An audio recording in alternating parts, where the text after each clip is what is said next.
Homes in Manahawkin sit just feet from man-made lagoons, and even on this lovely day, water rises above bulkheads. In about 25 minutes, it'll be completely high tide, and the water is going to be coming over the dock. Sunny day flooding happens with greater frequency these days because of sea level rise. In fact, data show that in 2007, nearby Atlantic City recorded 8 sunny day floods.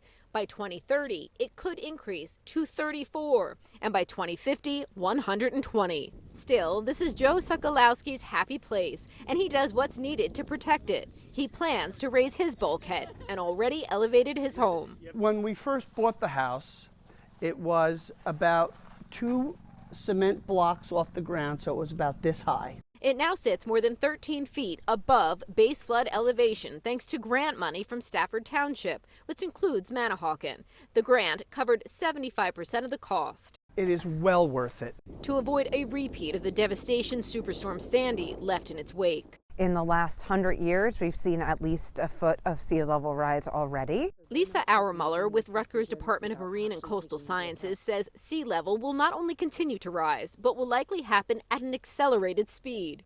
Our land is sinking at the same time the water is rising. She shares New Jersey sea level rose by 8.2 inches from 79 to 2019, nearly twice as much as the global average. By 2050, there is a 50% chance sea level will rise by another 1.4 feet. You can either pretend it's not happening or choose to do something about it. Auermuller says Stafford Township is doing a lot about it. She recommended we meet with Mayor Greg Meyer and Township Administrator Matt Vonderhayden to learn more about Resilient Stafford, a plan that puts grant and capital funding to use to adapt to our changing climate. We've helped about 600 people through either education projects or flood mitigation assistance grants that we've been able to get to elevate their homes. Not just to protect them, but make long-term goals like elevating roadways possible.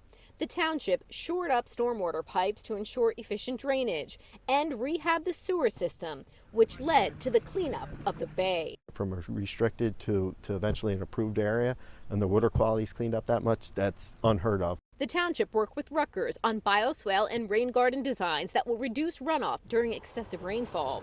Finding funding next. And a grant just awarded will help protect these homes against storm surge. That includes bringing bottom material from here and restoring the wetlands over there. Because of these efforts to combat rising water from bayfront to backyard, Stafford Township earned a 25% discount on flood insurance premiums for residents, like Joe Sokolowski, who hopes to enjoy his happy place for decades to come.